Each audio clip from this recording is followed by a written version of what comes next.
Welcome everybody. Welcome to another short lecture here.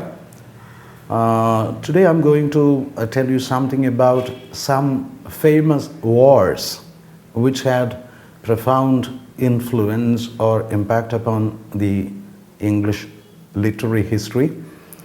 And first of all, I start with the oldest of the wars, which is pretty familiar to all of us being students of history of English literature, the Wars of the Roses, which came immediately after the Hundred Years' War during Chaucer's period.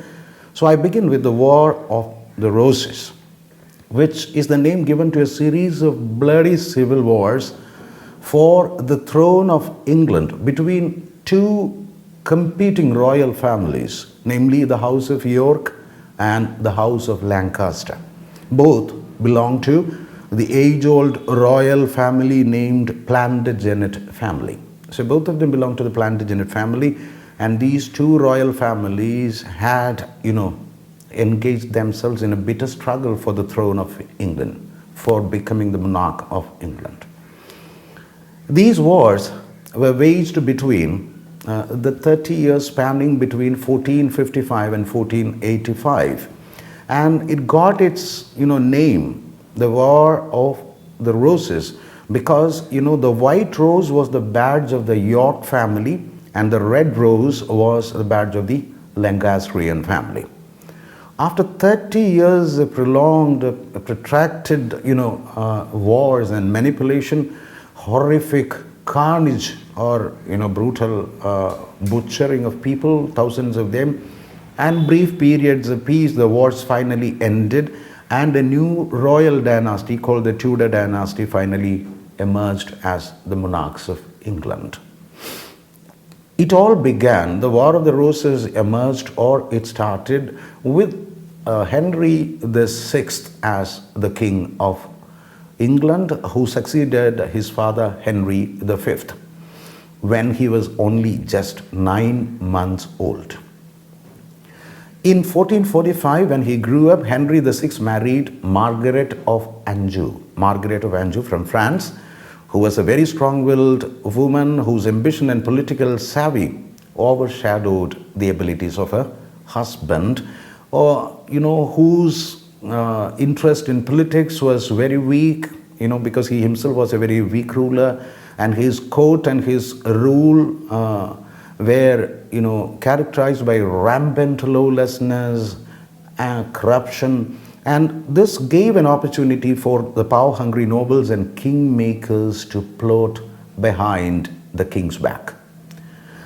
And Richard of York comes into the picture with a Kentish rebellion. Henry did not have enough leadership qualities, and finally the corruption and mismanagement of his power in his country England, imposing heavy taxation regime on the people, caused frustration among the property owners and peasants, particularly from the county of Kent. And led by the leader Jack Cade, these peasants and property owners, they marched on London and presented Henry with a list of demands known as a petition, better known as the Complaint of the Poor Commons of Kent. Complaints of the Poor Commons of Kent. And it was led by, remember, Jack Cade. He agreed, the ruler Henry VI agreed to some of Cade's demands, but one of which was denied. That was to recall Richard, the Duke of York, from Ireland back to England. Remember, Richard of York was the great-grandson of King Edward III, and he had a strong competing claim on the English throne. But somehow, skirmishes followed, and Henry was able to squash Cade's rebellion, and probably Jack Cade himself, he died of a mortal wound which he sustained during the fight and the subsequent arrest, and the rebellion was suppressed for the time being. But Henry's doubts were always upon Richard of York, thinking that Cade was provoked, or the rebellion was triggered by Richard of York. That was his suspicion, and in fact this started off as the War of the Roses. This rivalry set the stage for 30 years of battles for power involving the two royal families of York and Lancaster. In between, Henry VI, the king, the English king, had often suffered from bouts of insanity or madness, and by 1452, Richard of York had returned to England, who is supposedly the villain who instigated the rebellion against the king. The king believed so, but there is scanty evidence to prove this point. But unfortunately, in 1454, the king, Henry VI, had the first bout of his madness, and during Henry's illness, Richard, who is now in England, who came back to England, became the Lord Protector of England, and he was ruling on behalf of Henry VI.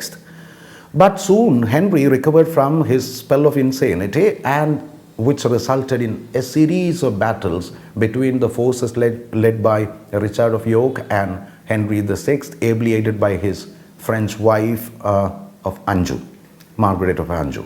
Well, the first battle to be referred to in the case of the War of Roses is St. Albans, and I just briefly touch upon the results only. I don't go into the details.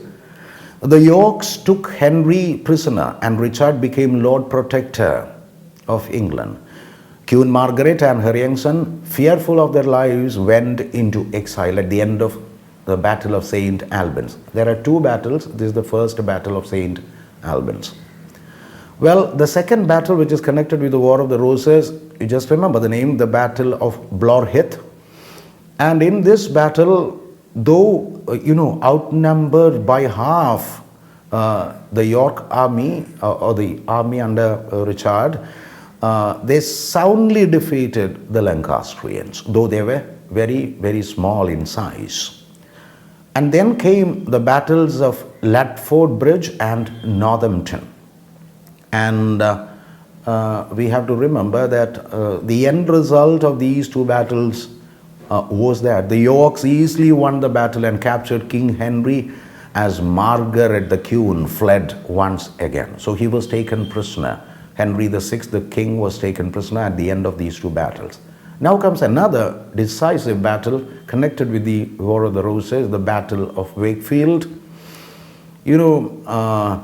Richard of York, he wanted to proclaim himself as the Lord Protector, and he wanted to declare that his sons will become the heirs to the English crown. And Henry, now being the vanquished, agreed because he wanted to retain his life. And this agreement was passed by the British Parliament that Richard's sons would continue to be the heirs of the British crown. This is known as the Act of Accord. Well, so at the end of this Battle of Wakefield, let us have a look at the result of the battle. The armies clashed at Wakefield Green near Sandal Castle, but things didn't work out as Richard had planned. He was killed. Richard of York was killed. His severed head was put on display, wearing a paper crown. That was the tragic end of the Battle of Wakefield. But the legacy of battle continued with further battles like Battle of Towton, and also with the Battle of Towton was the bloodiest one-day battle in English history. The Yorks finally emerged victorious, and Henry, Margaret and their son fled to Scotland, leaving Edward King of England. Well, then there is a period of transition, of power changing hands again and again between the Lancastrians and the Yorks. But somehow on May 21st, 1471, the deposed King Henry VI died, supposedly of sadness, although some historians believe that Edward had him murdered. Queen Margaret was eventually released and made her way back to Anjou in France, where she died in 1482. But as we all know, the battle finally ended with the emergence of the Tudor dynasty, and the Tudors came to power. Well, how the Tudor dynasty came to power is something that we have to have a look at. The Lancastrian Henry Tudor, with the help of France and many nobles, staked his claim to the crown of England. He met Richard, now the ruling King of England, Richard, on the battlefield at Bosworth on August 22nd, 1485. This is going to be a very decisive battle. The young Yorkist ruler Richard III was killed at the end of the battle, and Henry Tudor was declared King Henry VII, and thus began the Tudor dynasty. Rather peaceful rule for years by the Tudor dynasty. After his official coronation as the King of England, Henry VII married Elizabeth of York to reconcile the long feuding Lancaster and York houses, which brought about a kind of reconciliation. This union ended the so-called Wars of the Roses, which lasted for about 35 years with the emergence of the Tudor dynasty. Thank you all.